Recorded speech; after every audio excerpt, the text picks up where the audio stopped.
Shalom saudara. Kembali hari ini kita akan belajar bersama-sama tentang doa. Dan saya mengharapkan saudara tidak jemu-jemu untuk mendengarkan apa itu doa. Doa adalah akses yang kita punya untuk menghubungi Tuhan. Dalam khotbah-khotbah saya tentang doa, doa adalah sebuah permohonan. Doa adalah sebuah harapan. Doa adalah sebagai ucapan syukur kita kepada Bapa Yahweh. Tetapi banyak orang Kristen tidak pernah berdoa, karena kita tidak tahu kalau kita ini punya akses untuk menuju kepada Tuhan. Dan Tuhan kita adalah Tuhan yang tidak terbatas ruang dan waktu. Mau ditemui kapan saja, di mana saja, Tuhan sangat mudah ditemui saudara. Itu sebabnya saya mau mendorong saudara untuk memakai akses yang kita punya untuk kita mendatangi Tuhan. Karena Tuhan kita itu hanya sejauh doa. Amin saudara. Banyak orang tidak berani untuk mendatangi Tuhan karena mereka pikir bahwa mereka bukan orang yang benar dan mereka adalah orang yang berdosa. Untuk itu pada pagi hari ini mari kita akan belajar bersama-sama firman Tuhan yang akan saya beri judul Elohim yang bisa dijangkau. Elohim yang bisa dijangkau. Ibrani 4 ayat 15 sampai 16. Kita buka Ibrani 4 ayat 15 sampai 16. Demikian bunyi firman Tuhan. Sebab kita tidak memiliki imam besar yang tidak berkuasa untuk bersimpati terhadap kelemahan-kelemahan kita. Sebaliknya, yang telah dicobai dalam segala hal sesuai dengan rupa kita dengan tanpa dosa.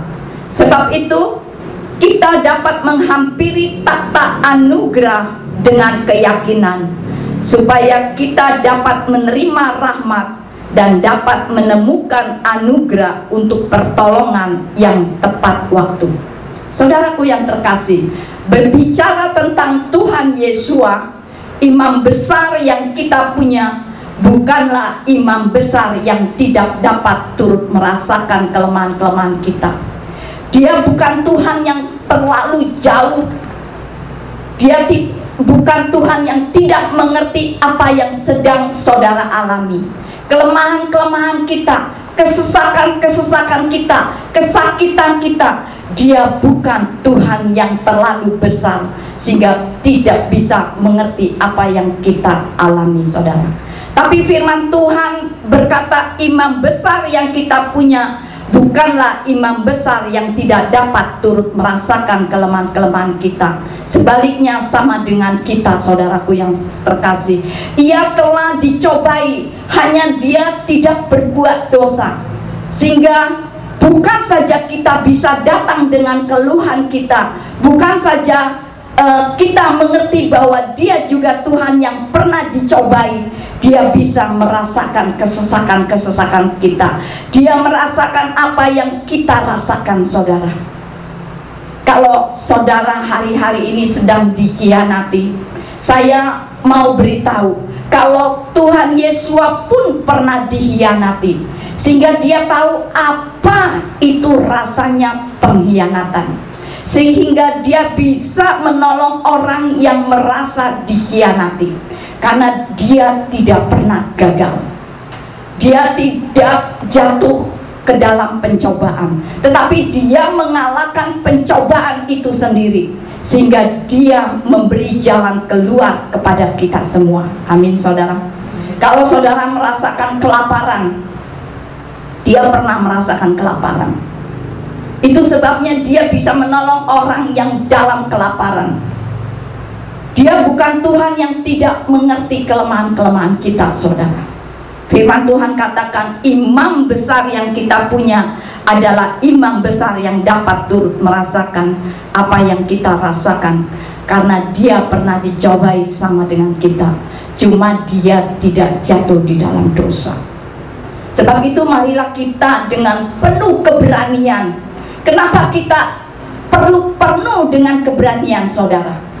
Sebab orang yang berdosa itu biasanya cenderung apa, saudara? Cenderung lari, menghindar dari Tuhan. Benar ya, saudara? Orang yang berdosa itu takut untuk mendekat kepada Tuhan, karena mereka tahu bahwa mereka ini kotor.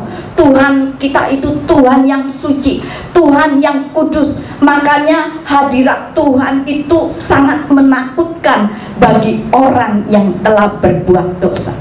Sama seperti ini, saudara. Hadirat saya sebagai orang tua pasti akan sangat ditakuti oleh anak-anak saya ketika anak-anak saya berbuat salah terhadap saya. Yang biasanya ketika saya anak-anak waktu masih kecil, ketika saya pulang ke rumah biasanya saya disambut mami. Tetapi ketika saya pulang mereka tidak menyambut saya curiga pasti ada sesuatu yang terjadi di dalam anak-anak saya. Pasti mereka telah melakukan kesalahan sehingga mereka tidak menyambut saya. Tetapi firman Tuhan berkata, marilah dengan penuh keberanian menghampiri takhta kasih karunia, bukan takhta penghakiman, supaya kita mendapatkan rahmat dan menemukan kasih karunia untuk mendapatkan pertolongan kita tepat pada waktunya. Artinya, kalau saudara hidup, kalau saudara merasa berdosa, kalau saudara gagal, jangan saudara menghindar dari hadiratnya. Tetapi perlu dengan keberanian saudara datang kepada Tuhan, karena Dia tahu apa yang saudara alami, Dia tahu apa yang saudara rasakan, Dia tahu kesesakan saudara. Jadi saudara jangan menghindar dari Tuhan, tapi datang kepadanya dalam takhta kasih karunia. Amin, saudara. Nah, bagaimana kita datang, saudara? Bagaimana kita datang ke dalam hadirat Tuhan, saudara? Kita datang dengan doa, saudara. Kita datang dengan doa kita kepada Tuhan. Sekali lagi saya katakan, Tuhan kita itu hanya sejauh doa. Dan doa adalah senjata kita seharusnya sebagai orang percaya. Hati-hati jika sudah ada orang Kristen berdoa. Hati-hati jika ada orang percaya berdoa, karena doa mereka pasti dijawab Tuhan. Tuhan kita adalah Tuhan yang mendengarkan doa-doa kita. Benar nggak, saudara? Amen. Tuhan pasti mendengarkan doa-doa kita. Saudara, berdoa bukan untuk memaksakan kehendak saudara. Saudara berdoa untuk orang lain supaya kehendak Tuhan terjadi atas orang itu. Kita berdoa bukan untuk memaksakan kehendak kita atas orang itu, tapi kita berdoa agar kehendak Tuhan jadi atas orang itu, saudara. Dan pada saat kita berdoa, seolah-olah kita sedang masuk ke dalam ruang tanpa batas. Artinya segala sesuatu bisa terjadi kalau saudara berdoa. Amin. Saya akan tunjukkan beberapa contoh dalam kitab suci orang-orang yang biasa-biasa saja, saudara. Sama seperti saya dan saudara. Saya tidak ambil contoh Tuhan Yesua, karena kalau saya memberi contoh Yesua yang berdoa, saudara pasti akan bilang, ya karena dia kan Tuhan. Tapi saya akan ambil orang-orang biasa, orang-orang yang sungguh-sungguh berdoa, dan pada saat mereka berdoa, Tuhan berperkara, dan yang tidak mungkin akan menjadi mungkin gara-gara mereka berdoa. Coba kita buka Yakobus 5. Yakobus 5 ayat 16 sampai dengan 18. Yakobus 5 ayat 16 sampai dengan 18, demikian bunyi firman Tuhan.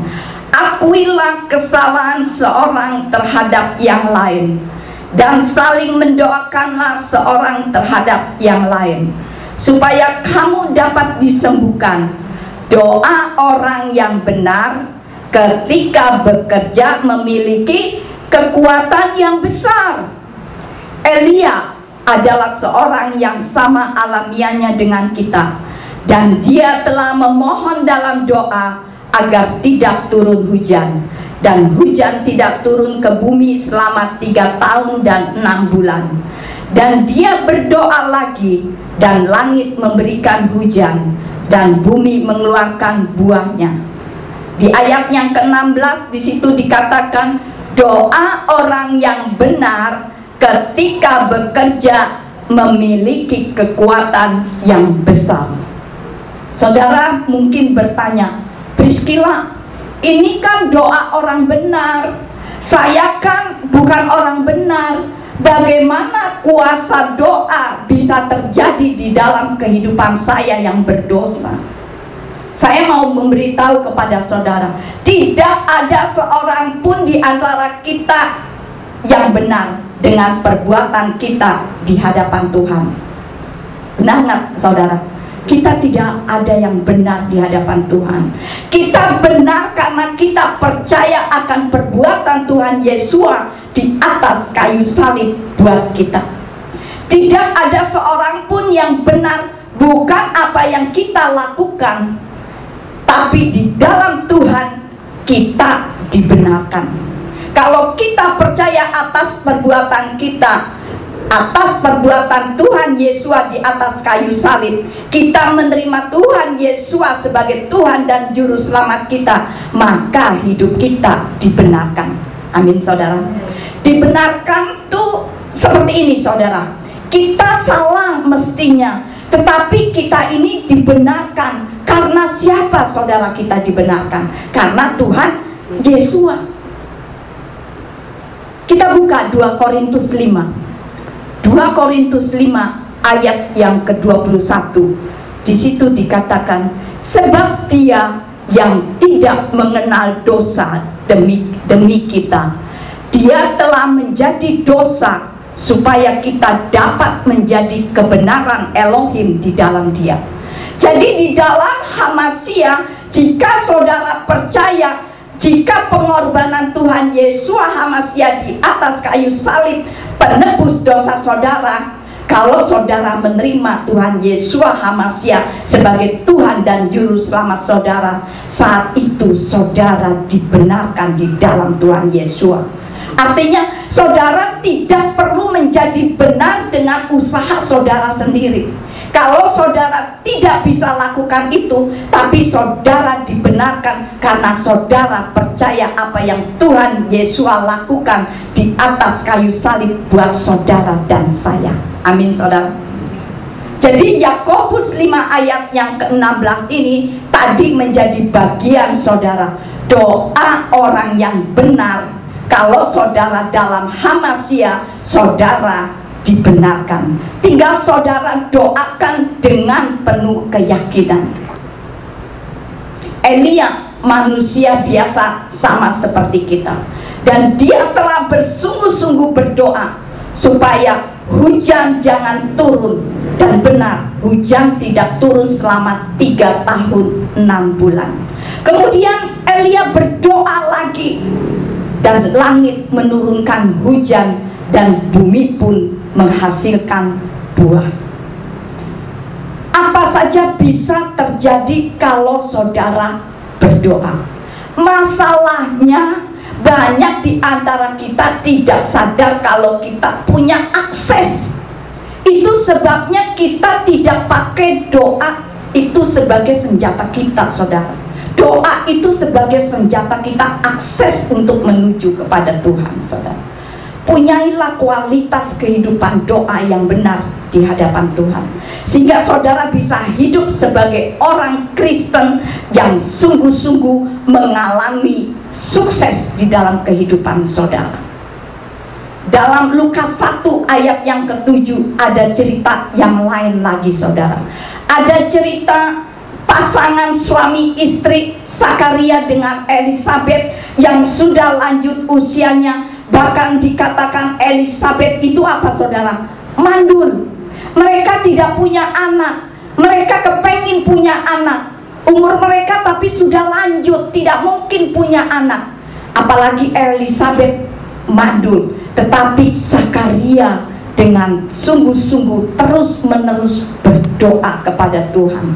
Coba kita buka Lukas 1 ayat yang ke-13. Di situ dikatakan, namun malaikat itu berkata kepadanya, jangan takut hai Zakaria, sebab permohonanmu sudah didengarkan, dan istrimu Elisabet akan melahirkan seorang anak laki-laki bagimu, dan engkau akan menyebut namanya Yohanes. Kalau saudara berdoa, saudara sedang masuk dalam satu ruangan tanpa batas. Apa saja bisa terjadi kalau saudara berdoa. Kita buka lagi Kisah 9. Kisah 9 ayat 40 sampai dengan 41. Ada yang bisa bantu saya coba? Kisah 9 ayat 40 sampai dengan 41. Ada yang bisa membacakan? Kisah 9 ayat 40 sampai dengan 41. Ada yang bisa? Kisah 9 ayat 40 sampai dengan 41. Kisah para Rasul pasal 9 ayat 40 sampai 41. Sampai 41. Demikian firman Tuhan. Dan setelah menyuruh semua orang keluar, Petrus berdoa sambil bertekuk lutut, dan seraya berpaling ke arah mayat itu, ia berkata, Tabita, bangunlah. Dan dia membuka matanya, dan ketika melihat Petrus, ia pun duduk. Ayat 41. Lalu sambil mengulurkan tangan kepadanya, dia membangunkannya, dan sambil memanggil orang-orang kudus dan para janda, dia menunjukkan dia yang hidup. Amin. Saudaraku yang terkasih, dari 3 contoh orang biasa dalam kitab suci seperti Elia, Zakaria, dan Petrus, tapi mereka sungguh-sungguh berdoa. Mereka masuk dalam suatu ruangan tanpa batas, dan apa yang tidak mungkin menjadi mungkin ketika kita berdoa. Senjata kita, akses kita punya untuk mendobrak, saudara. Dan doa bukan saja untuk mendapatkan sesuatu atau meminta, tapi doa juga merupakan undangan kita untuk membangun hubungan bersama dengan Bapa Yahweh. Kita buka lagi Matius. Dalam Matius 6. Dalam Matius 6, di situ Tuhan Yesus mengajar kita berdoa. Coba kita buka Matius 6. Yesus mengajar kita untuk berdoa. Nah, saya bertanya saudara, sebelum Tuhan Yesus mengajar doa Bapa kami, Yesus mengajarkan apa saudara? Dari Matius 6.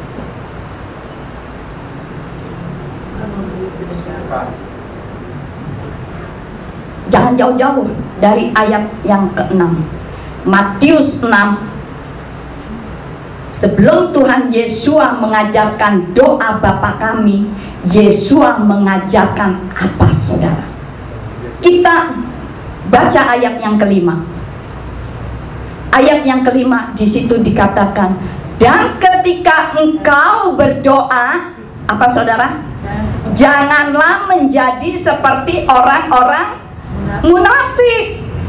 Itu yang diajarkan Tuhan Yesua.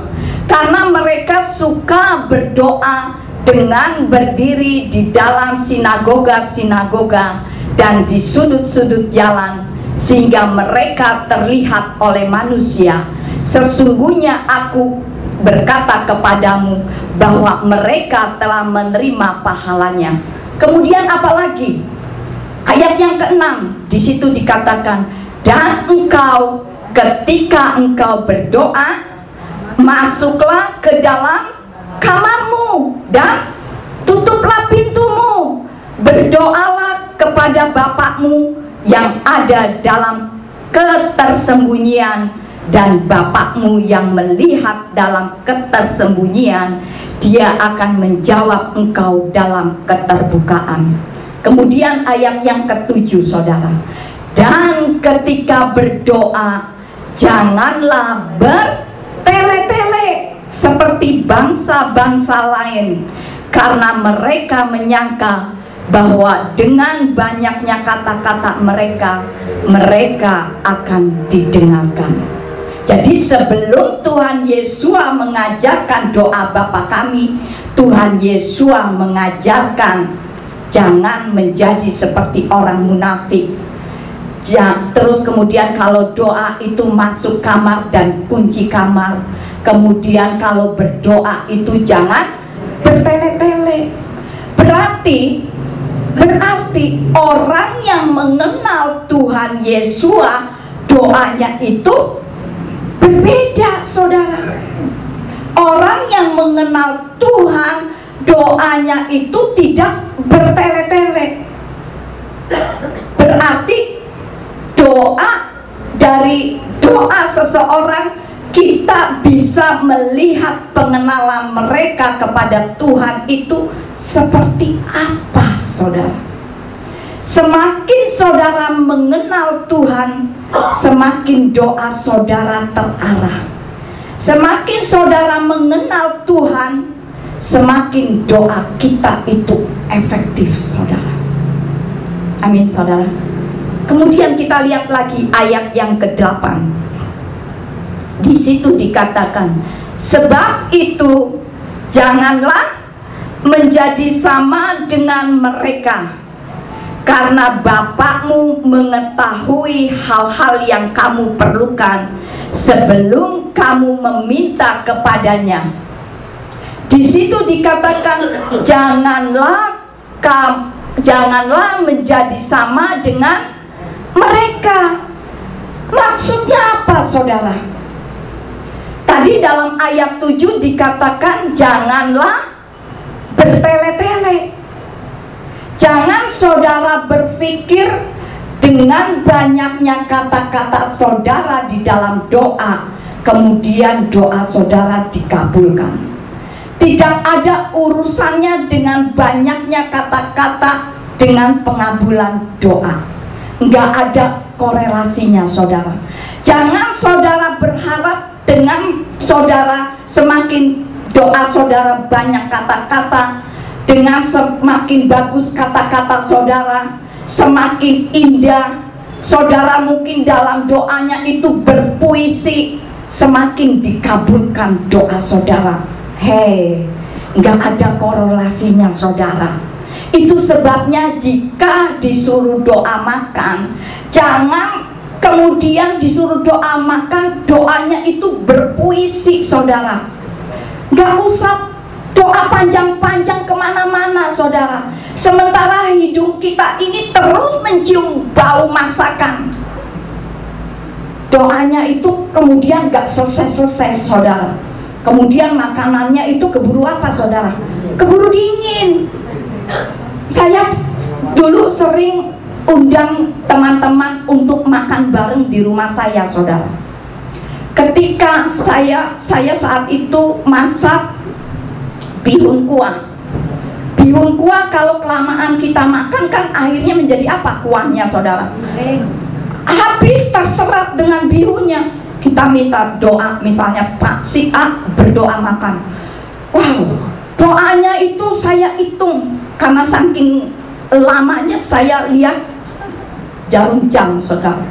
Doanya setengah jam saudara, muter sampai berdoa syafaat.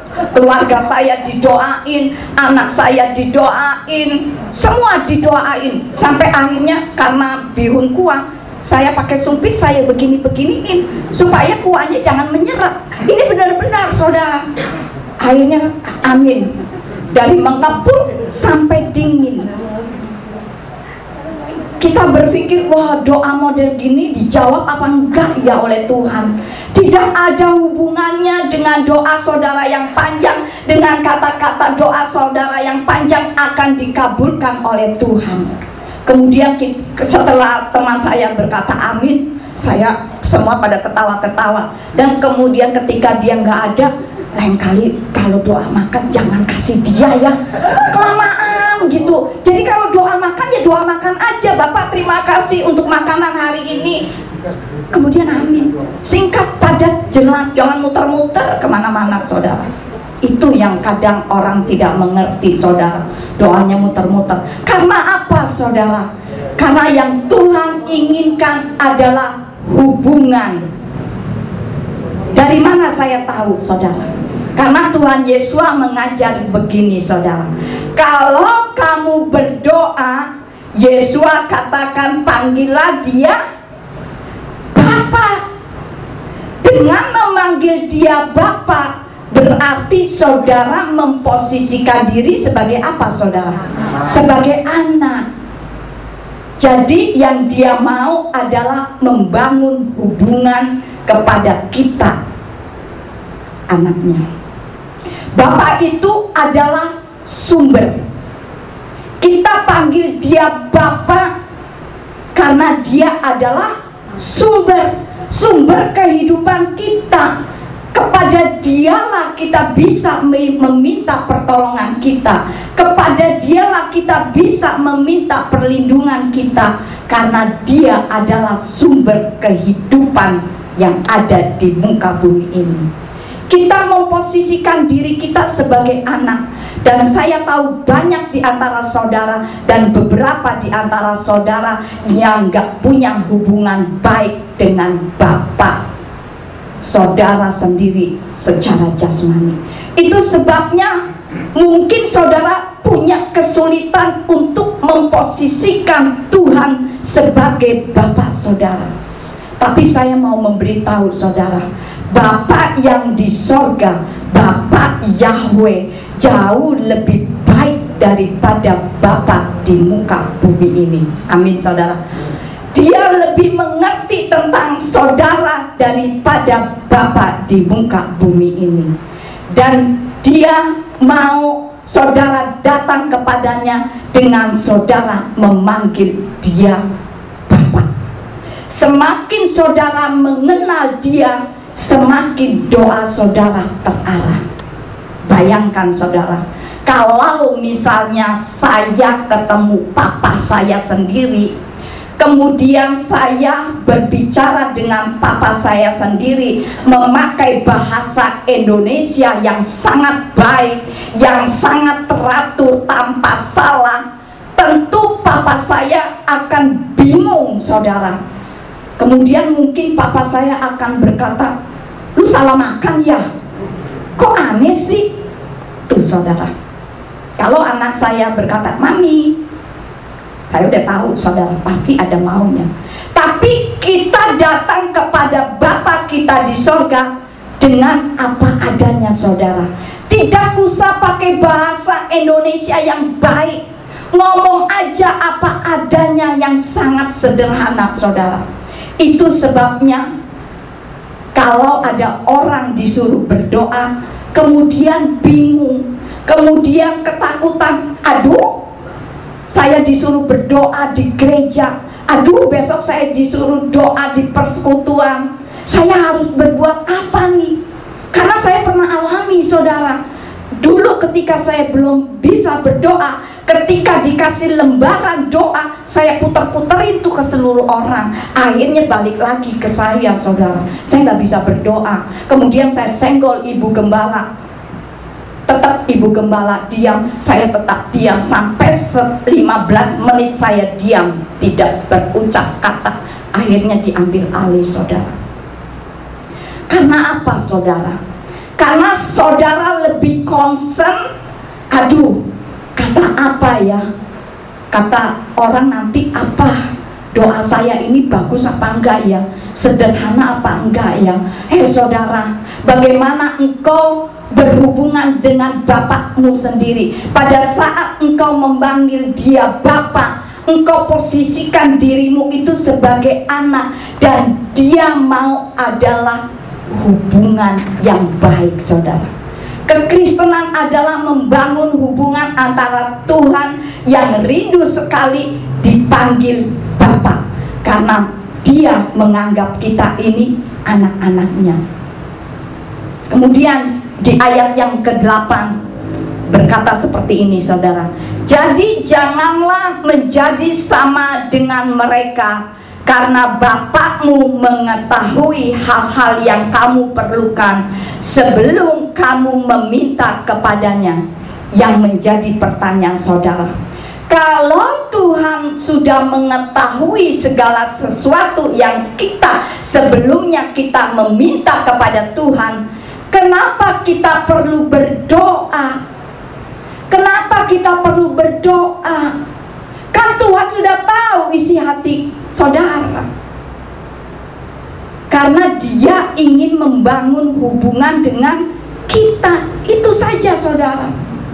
Dia ingin perlakukan kita itu sebagai individu yang berharga di matanya. Kita bukan robot yang perlu dilayani dengan mesin. Oh, saudara perlu ini tinggal pencet tet keluar. Perlu ini pencet tet keluar. No, bukan itu, saudara. Meskipun dia tahu yang kita ingini, tapi dia ingin kita datang dengan hati seorang Bapa. Semakin saudara mengenal Bapa kita itu siapa, semakin doa kita itu teratur, saudara. Kalau kita tidak berdoa, tidak meminta sesuatu kepada Tuhan melalui doa, Tuhan tahu apa yang menjadi kemauan saudara, apa yang saudara inginkan. Tetapi kalau saudara tidak mengucapkan itu semua, Tuhan pura-pura nggak dengar, saudara. Seperti anak saya, kalau ke mall, dia ke toko mainan, Roger lah, ke toko mainan, kemudian lihat mainan ini, tapi tidak berani minta kepada maminya. Pasti saya percaya maminya akan melihat si Roger ini, oh kayaknya dia ingin robot-robotan nih, kasihan juga ya. Tapi gue cuek dulu deh, sampai si Roger minta mami beliin aku dong. Kan begitu, saudara. Begitupun dengan Tuhan, saudara. Jadi Tuhan ingin kita memiliki hubungan dengan Tuhan. Nah, berbicara soal hubungan Bapa dengan anak, maka ini yang saudara perlu mengerti, bahwa perlakuan seorang ayah, saya seperti tadi saya katakan, saya mempunyai anak, waktu anak saya masih bayi, yang mereka perlukan hanya apa, saudara? Nangis, oe, kemudian saya datang membawa sesuatu untuk anak saya. Kemudian saya, ketika anak saya nangis lagi, oe, kemudian saya, mungkin ini anak lapar, saya bawa susu, mungkin ngompol, saya ganti popok, kemudian saya gendong. Tapi pada saat anak-anak saya mulai besar, perlakuan kita, cara kita berkomunikasi terhadap anak, cara kita merespon terhadap permohonan mereka pun berbeda, saudara. Bukan karena kita tidak sayang kepada mereka, tapi karena anak sudah bertumbuh menjadi dewasa, saudara, menjadi lebih besar dari sebelumnya.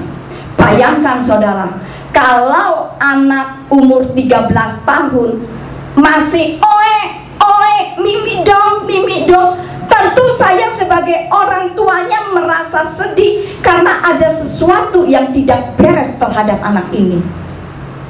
Benar nggak, saudara? Kalau anak teriak, anak umur 13 tahun, si Roger misalnya teriak, mami minum dong. Nggak ada tuh minum datang sendiri buat Roger. Karena mungkin maminya akan berkata, "Hai Roger, minum tidak bisa datang sendiri. Jadi kamu harus datangi minum, ambil sendiri." Benar nggak saudara? Tapi kalau yang kecil, misalnya anak kecil umur 1 tahun atau masih baby, minta minum dong, minta minum, maka kita sebagai orang tuanya mengambil buat dia. Kemudian kakaknya yang 13 tahun berkata, "Mami lakukan untuk Dedek, kenapa untuk aku tidak lakukan juga?" Sering ya anak kita begitu ya, iri. So, saudaraku yang terkasih, kalau kita biarkan yang kecil ambil minum sendiri, malah mungkin jadi apa saudara? Jadi berantakan.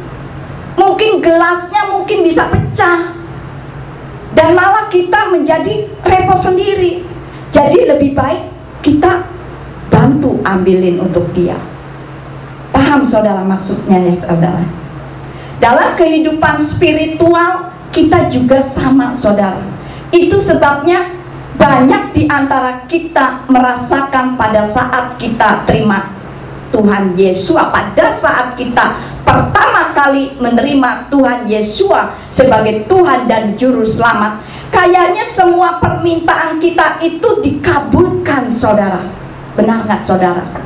Tetapi kenapa sekarang setelah saudara bertumbuh di dalam Tuhan, ketika saudara berdoa kok sulit?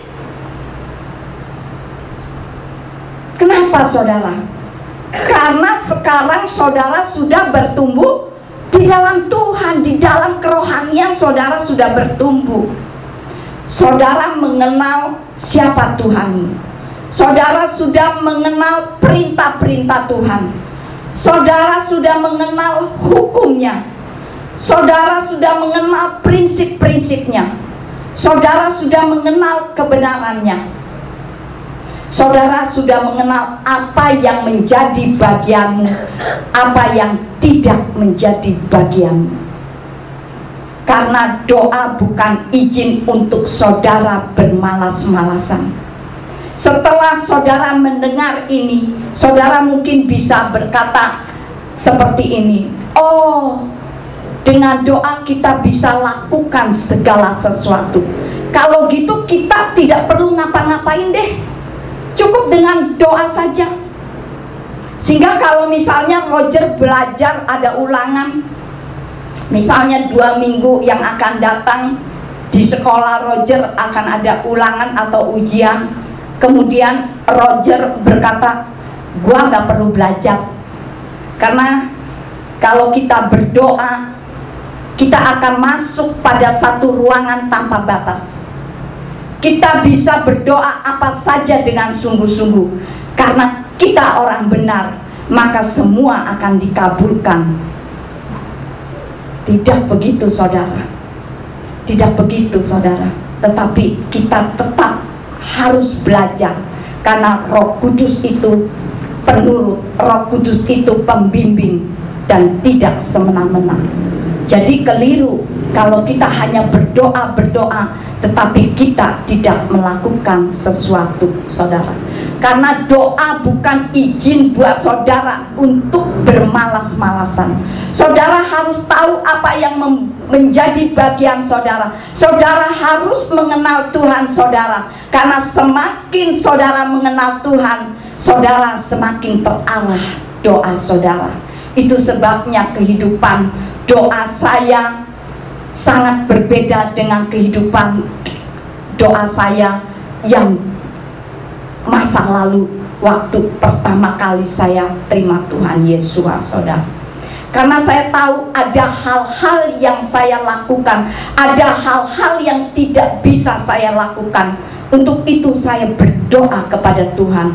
Saya berharap saudara lebih dewasa, hidup sebagai anak Tuhan. Tetapi di tingkat manapun saudara berada, baik saudara masih kecil secara rohani maupun saudara sudah dewasa secara rohani, di tingkat manapun saudara berada, jangan pernah kehilangan pengertian bahwa Tuhan kita itu baik. Amin saudara. Dia tidak pernah mempunyai niat yang jahat sedikit pun saudara. Juga tidak ada sedikit terbersit kejahatan di dalam Tuhan. Artinya apa saudara? Artinya jika saudara berdoa, meskipun saudara melakukan bagian saudara, saudara sudah berdoa yang impossible kepada Tuhan, dan Tuhan belum menjawab doa saudara, bukan berarti Tuhan itu jahat, bukan berarti Tuhan itu lupa atau pikun, tetapi seringkali kita ini terbatas oleh ruang dan waktu. Berapa banyak di antara kita setelah waktu berlalu, misalnya 10 tahun yang lalu, kemudian kita ingat-ingat, terus kita bisa tertawa sendiri apa yang dulu kita pernah meminta kepada Tuhan melalui doa. Kemudian pada saat ini kita mengucap syukur kalau doa kita yang dulu itu tidak dijawab oleh Tuhan. Pernah nggak saudara? Oh, untung loh dulu doanya nggak dijawab. Tapi dulu kok kita ngotot supaya Tuhan kasih, misalnya kasih cowok atau cewek pada kita dan lain sebagainya. Kita ngotot sampai kita berpuasa, kita sampai rajin ke gereja supaya ingin menyenangkan hati Tuhan, dan kemudian kita bilang Tuhan jahat, doa kita tidak dijawab. Sekarang setelah kita berjalan beberapa waktu lamanya, ketemu dengan yang lain lebih hebat, dan membuat saudara seperti sekarang ini. Kemudian saudara berkata, puji Tuhan banget, untung banget dulu doa kita tidak dijawab. Haleluya. Ada berapa kali kita melihat ke belakang, kita berharap dulu doa kita dijawab oleh Tuhan. Kadang tidak dijawab oleh Tuhan, kita bisa bilang syukur doa kita tidak dijawab oleh Tuhan. Syukur Tuhan tutup bisnis kita dulu, karena kita nggak tahu apa jadinya ketika misalnya dulu bisnis kita dijawab oleh Tuhan, dan ketika sekarang bisnis kita akan morat-marit, sehingga kita bisa berkata sekarang ini Tuhan baik. Seringkali kita terbatas dengan ruang dan waktu, sehingga kita tidak bisa mengenali jalannya Tuhan saudara. Seringkali kita bisa tahu kalau kita bisa melihat ke belakang, oh Tuhan ternyata luar biasa saudara. Saya alami itu semua saudara. Jadi Tuhan baik dalam setiap area. Kalaupun doamu hari ini belum dijawab oleh Tuhan, meskipun saudara sudah melakukan bagian saudara, bukan berarti Tuhan lupa dengan doa-doa saudara. Ketahuilah, ada hal-hal yang Tuhan lebih tahu di masa yang akan datang tentang saudara. Misalnya, anak saudara meminta sesuatu, tapi saudara tidak atau belum mengabulkan permintaan apa yang anak saudara mau. Apakah saudara jahat, tidak mau membelikan apa yang diminta anak? Apakah saudara jahat ketika Roger, mami minta ini dong, maminya berkata tidak? Apakah Ibu Iing jahat? Tidak saudara.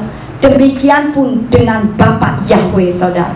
Seringkali dalam doa itu kita ngotot, seringkali kita tidak tahu apa yang kita inginkan itu membahayakan kita. Kita tidak perlu saat-saat ini, sehingga Tuhan belum menjawab doa-doa kita saudara.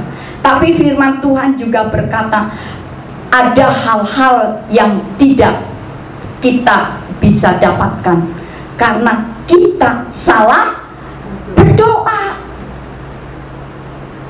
Coba kita buka Yakobus 4. Yakobus 4 ayat yang ketiga. Di situ dikatakan, kamu meminta tetapi kamu tidak menerima, sebab kamu meminta dengan jahat, bahwa kamu akan menghamburkannya dalam kesenanganmu. Maka Tuhan tidak kasih sama saudara karena Tuhan bukannya jahat, tetapi Tuhan karena sayang saudara. Karena saudara meminta untuk memuaskan nafsu saudara. Kita buka Ibrani 11, saudara. Ibrani 11 ayat yang ke-6. Di situ dikatakan, namun tanpa iman mustahil untuk menjadi berkenan. Sebab siapa yang mendekat kepada Elohim, ia harus percaya bahwa Dia ada dan bahwa Dia adalah pemberi upah kepada mereka yang sungguh-sungguh mencari Dia. Bahasa kita dalam mengikuti Tuhan itu apa, saudara? Iman. Iman kita. Coba kita buka Yakobus 1. Yakobus 1 ayat 6 sampai dengan ke-7. Di situ dikatakan, namun biarlah dia meminta dengan iman, dengan tiada bimbang, karena orang yang bimbang ia seperti ombak laut yang dikendalikan oleh angin dan terombang-ambing. Sebab orang itu tidak mengharap bahwa dia akan menerima sesuatu dari Yahweh. Jadi kalau saudara berdoa, saudara berkata amin, saudara jangan lagi bimbang. Amin. Kalau ada di antara saudara yang menjadi seorang suami, ini ayat buat para suami. 1 Petrus 3. Kenapa sampai doa tidak dijawab oleh Tuhan? 1 Petrus 3 ayat yang ke-7. Di situ dikatakan, para suami dengan cara serupa ketika hidup bersama dalam kebijaksanaan haruslah menunjukkan rasa hormat kepada istri seperti kepada bejana-bejana yang lebih lemah, dan selaku teman pewaris anugerah kehidupan, supaya doa-doamu tidak terhalang. Ini penting, saudara, karena cara suami memperlakukan istri itu dipantau oleh Tuhan. Amin, saudara. Amin. Bagaimana saya berani tahu bahwa doa saudara didengar Tuhan? Karena saudara sebagai seorang suami memperlakukan istri dengan baik, sebagai teman, sebagai pewaris dalam takhta kasih karunia. Itu sebabnya penting untuk kita mengerti, semakin kita mengenal Tuhan, semakin doa kita itu terarah. Semakin kita mempunyai kehidupan doa yang efektif, semakin kita doanya tidak bertele-tele. Semakin kita tahu dengan penuh keberanian dalam kasih karunia Tuhan, maka doa kita pasti dijawab oleh Tuhan. Amin, saudara.